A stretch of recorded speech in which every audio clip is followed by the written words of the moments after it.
Salut à tous, on se retrouve aujourd'hui sur la chaîne Apprenons la cybersécurité pour continuer de découvrir ensemble quelques notions de base. Et aujourd'hui, je vais tenir la promesse que je vous ai faite lors d'une précédente vidéo, c'est-à-dire de rentrer un peu plus dans les détails sur les échanges entre le client et le serveur. Alors je vous ai fait un petit schéma. Sur la gauche, on a le client. Donc là, ici, on parle d'un client web, donc un navigateur, par exemple Chrome. Bon, ça peut être un autre, hein, Safari, Edge, ce que vous voulez. Et puis sur la droite, on a le serveur web. Alors le serveur web, c'est un programme qui va tourner sur une machine physique, sur un serveur, et qui a pour rôle de servir des pages web. Bon, le client et le serveur, ces deux éléments peuvent être bien sûr distants, hein. Le serveur web peut être à l'autre bout du monde, et il existe un protocole pour que le client puisse interroger le serveur. C'est ce qu'on appelle HTTP ou HTTPS pour la version sécurisée, qui est aujourd'hui largement utilisée. Mais on ne va pas rentrer dans les détails du protocole aujourd'hui puisqu'on fait juste une overview pour essayer de comprendre les grands principes. Alors côté client, mettons-nous dans la peau d'une personne qui s'appelle Paul et qui veut consulter ses comptes bancaires par exemple. À un moment donné, il va arriver sur une page d'authentification où il doit rentrer son login et son password dans un formulaire. Alors les formulaires, on l'avait vu dans une précédente vidéo, c'est un moyen de saisir des données et de les envoyer au serveur. Donc dans les caractéristiques du formulaire, on va bien sûr préciser d'une part où on envoie les données. Donc là, par exemple, ça sera sur la page login.php et la méthode d'envoi. Donc dans HTTP, il y a plusieurs méthodes. Le POST et le GET sont les plus courants, on va dire. Le POST, c'est pour envoyer les données principalement. Le GET, c'est plutôt pour aller récupérer une page. Mais il existe d'autres méthodes. Donc on ne verra pas ici, ce n'est pas le propos non plus. Donc là, Paul remplit consciencieusement son formulaire, il saisit son login et son password, il clique sur le bouton login, et là, ça va envoyer une requête jusqu'au serveur web. Donc on a dit qu'il faisait un post, on sait vers quelle page il s'oriente, et il passe les informations qu'il a saisies, donc son login et son password, qui est super secret 25. Alors qu'est-ce qui se passe quand le serveur web reçoit cette requête? Eh bien, il va l'analyser et il va se dire, est-ce que Paul, avec ce password super secret 25, existe bien dans ma liste des utilisateurs autorisés, dans ma base de données des utilisateurs? Donc il va réfléchir. Et là, il y a deux cas. Premier cas, il n'existe pas. Parce que par exemple, le mot de passe est incorrect ou tout simplement Paul n'existe pas. Bon, là, il va renvoyer une réponse en disant désolé, mais vous n'avez pas accès à cette page. Ou alors, il peut envoyer un message d'erreur du type votre identifiant ou votre mot de passe n'est pas correct, merci de le ressaisir, ou quelque chose comme ça. Mais plaçons-nous dans le deuxième cas d'usage où Paul existe bien et le mot de passe est correct. Dans ce cas-là, le serveur, de son côté, dans sa mémoire ici, il va créer ce qu'on appelle une session. Une session qui est identifiée par un ID de session. On verra après à quoi ça va servir tout ça. Et puis, il va répondre au navigateur de Paul, il va lui renvoyer, donc ça c'était la request, donc là on va avoir la response ou la reply.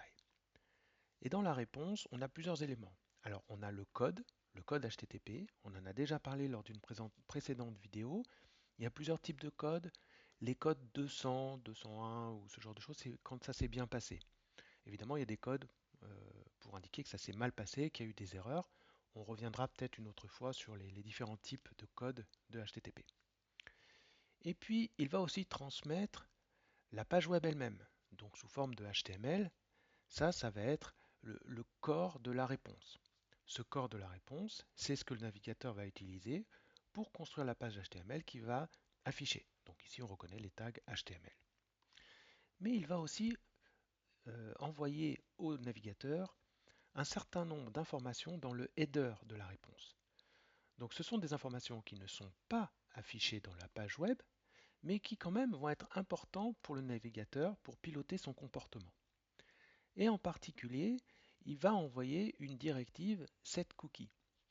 On en a déjà parlé lors de la précédente vidéo. Les cookies, ce sont des petits fichiers qui vont rester côté navigateur et qui vont servir à maintenir de la donnée pour qu'on puisse la réutiliser.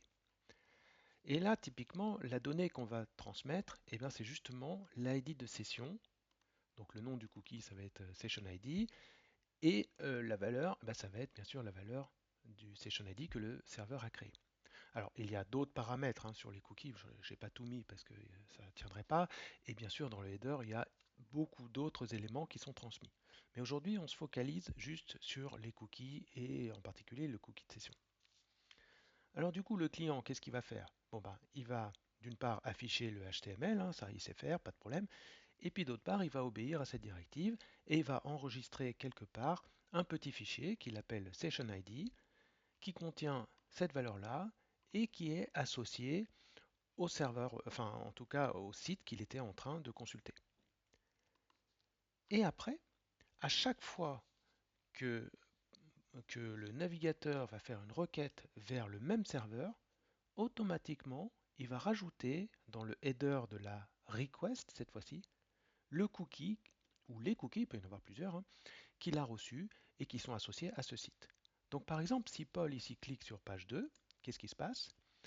Alors, cette fois-ci, on va faire un get parce qu'on n'est pas en train de poster des données, on est plutôt en train de récupérer une page. Donc, comme je viens de le dire, automatiquement, le navigateur va rajouter le cookie session ID avec sa valeur. Donc là, il n'y a pas d'intervention de Paul, hein. Et le serveur web va recevoir la requête du client. Donc là, comme on était dans l'exemple de la consultation d'un compte bancaire, on peut imaginer qu'il se connecte, il arrive sur la liste des comptes, et page 2, en fait, c'est par exemple s'il veut consulter les opérations sur son livret A. Bon, évidemment, c'est aussi une page qui est confidentielle. Donc, le serveur web, qu'est-ce qu'il va faire? Il va vérifier si l'utilisateur qui demande cette page-là est autorisé à accéder à cette page. Alors vous imaginez bien que si à chaque fois il redemandait le login password, ce serait inutilisable comme site web. C'est pour ça qu'en fait, l'authentification là sur cette deuxième page, elle ne va pas se baser sur le login password, mais elle va se baser sur l'existence et la validité du session ID.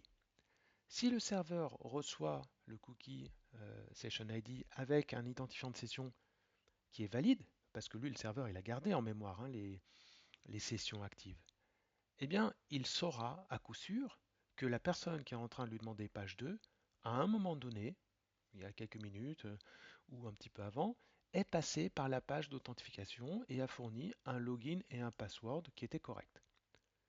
Et donc, eh bien, le serveur web est rassuré et il peut décider d'envoyer une réponse OK avec un contenu HTML que je n'ai pas représenté ici. Et donc Paul est content, il peut consulter la page qu'il a demandée.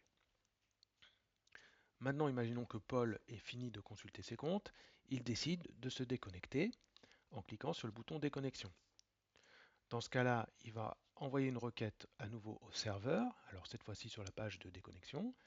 Il va envoyer son session ID pour toujours dire que c'est lui. Le serveur web, il va vérifier que ce cookie de session est bien valide. OK, il est bien valide. Bon, par contre, il me demande de terminer la session. Donc cette fois-ci, le serveur web, dans sa mémoire, il va supprimer la session. Alors du coup, si Paul se dit «Ah, j'ai oublié de consulter un autre de mes comptes, je vais revenir sur page 2», là par contre, ben, le cookie qui va être envoyé, le serveur web ne va plus le reconnaître, puisqu'il vient d'être supprimé, puisque Paul s'est déconnecté.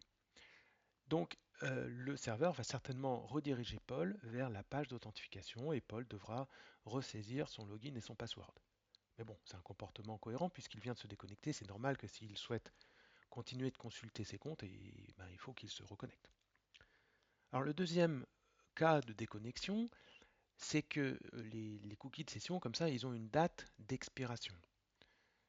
Et du coup, si jamais Paul, par exemple, il était sur page, il est sur page 2 ici, et consulte ses comptes, et puis finalement, je sais pas, il part faire une course, quelque chose comme ça, pendant 1 heure, si le cookie de session a expiré entre-temps, donc disons qu'il revient à 18 heures, bon bah pas de chance, le cookie de session il était valide jusqu'à 17h32, donc à ce moment-là, le serveur web va reconnaître que le cookie n'est plus valide, n'est plus en cours, il a expiré, et il va demander à Paul de se réidentifier.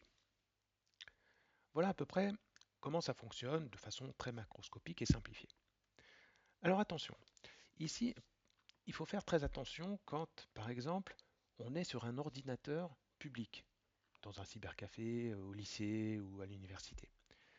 Si Paul consulte ses mails sur Gmail, par exemple, donc il s'est identifié, il a entré son login password, il est dans la salle informatique de l'université, tout se passe bien. Et puis, à un moment donné, Paul a fini de lire ses mails, il décide de partir. Sauf qu'il ne clique pas sur se déconnecter, il ferme juste la fenêtre de son navigateur.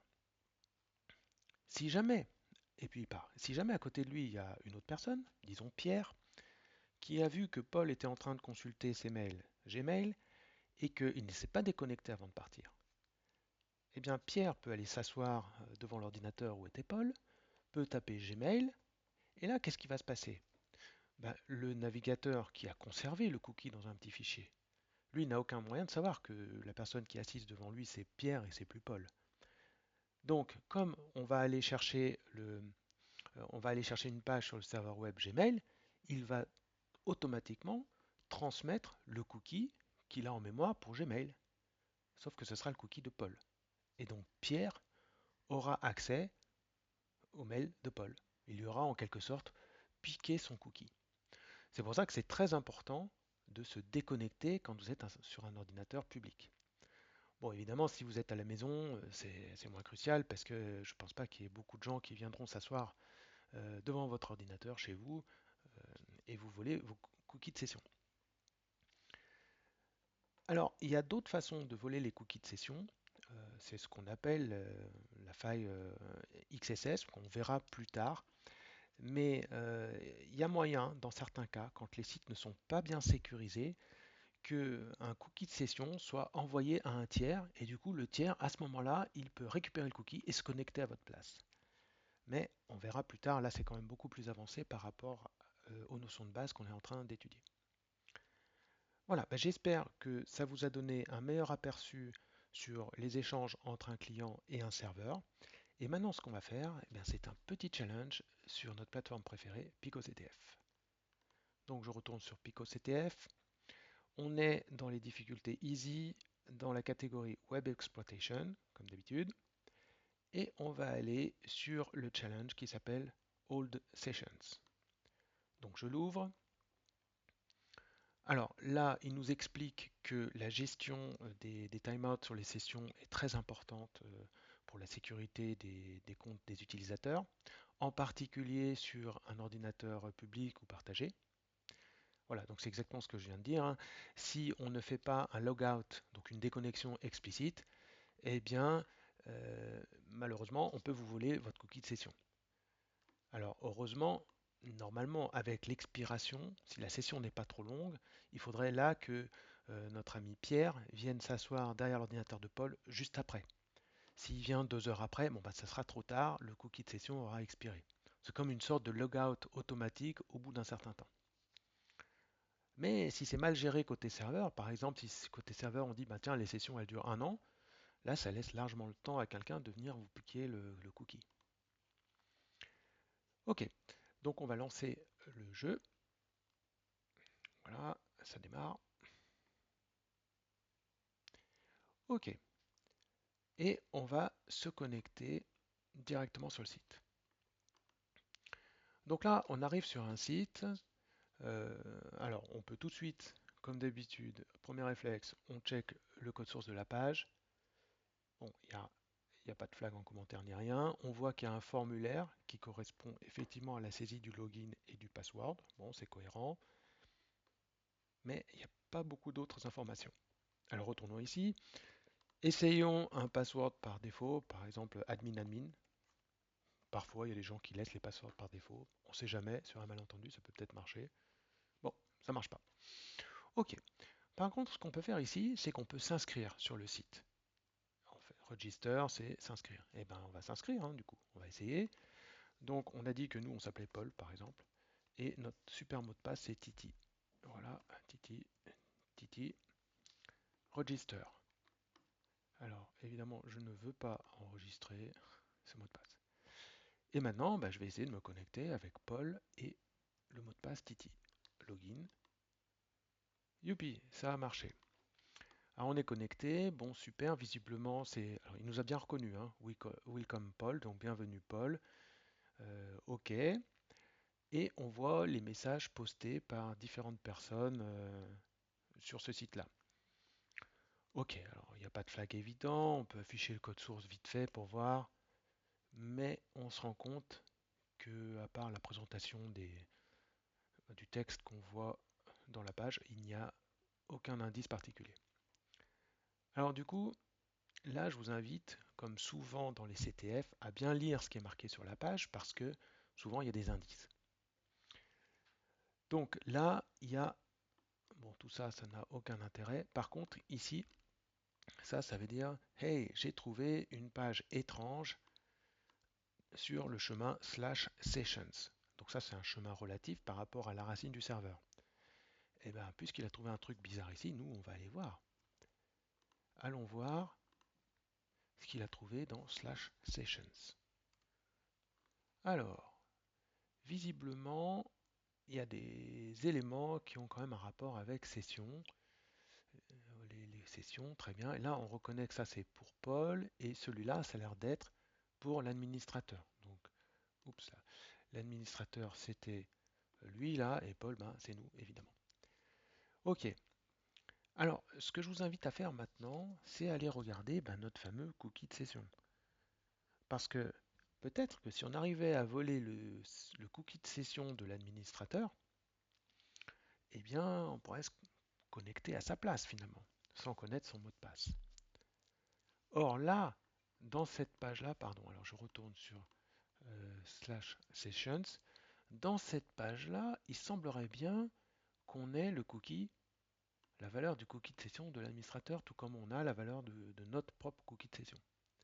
Alors déjà, ce qu'on va faire, c'est qu'on va vérifier si c'est bien notre cookie de session, ça. Donc si je retourne ici, par exemple, et que, rappelez-vous, on va utiliser l'outil qui nous permet d'observer les échanges sur le réseau entre le client et le serveur. Donc si je rafraîchis, qu'est-ce qui se passe? Eh bien, il se passe ici que quand je regarde l'appel à cette page, on voit que on a reçu la directive setCookie avec cette valeur-là. Donc ça, c'est notre cookie de session. Alors, j'ai oublié de prendre le J. Ok, bon, on est content. On va vérifier si c'est bien. Alors, je vais le copier dans un fichier texte. Donc ça, c'est le nôtre. Et on va vérifier si dans /sessions, ça correspond bien à notre cookie de session. Voilà, donc je copie ici. Hop. Alors, quelle était la valeur de notre cookie de session? Eh bien, JVB, machin, tout ça. Alors, j'avais pris le séparateur, on n'a pas besoin. Donc ça, c'est notre cookie de session. Et bien, du coup, on va dire que ça, c'est le cookie de session de l'admin. Voilà. Et là, on lui a piqué son cookie de session. C'est bien, mais maintenant, comment faire pour l'envoyer au serveur? Parce que c'est bien gentil, mais si on ne le passe pas au serveur, le serveur ne va pas nous confondre avec l'admin. Eh bien, pour faire ça, en fait, c'est tout simple. Vous retournez. Donc là, j'ai copié-collé la valeur du cookie de session de l'admin. Hein. CTRL-C, je l'ai dans mon euh, clipboard. Donc, ce que je peux faire, si je retourne ici, je vais dans Applications, et ici, j'ai la liste des cookies. En particulier, j'ai le cookie qui s'appelle Session. Donc, pour l'instant, c'est le mien. Si je double-clique dessus, je fais CTRL-V, et là, j'ai copié le cookie de session de l'admin. Voilà. Et maintenant, je rafraîchis la page. Donc, quand je vais rafraîchir la page, qu'est-ce qui va se passer? Mon navigateur va envoyer une requête au serveur. Sauf que cette fois-ci, au lieu de transmettre mon cookie de session, bah, il va transmettre le cookie de session que je viens de lui donner, c'est-à-dire celui de l'admin. Et donc, il va croire que je suis l'admin. Je reviens, et voilà. Vous voyez, là maintenant, il croit que je suis admin. C'est plus Welcome Paul, c'est admin. Et au passage, il m'a donné une chaîne de caractères qui ressemble furieusement à notre flag. Donc je la copie. Tiens, je vais la sauvegarder ici. Je retourne ici sur la page du challenge.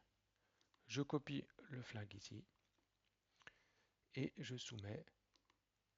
Et voilà. Hooray, you solved this challenge. Voilà, on a résolu le challenge.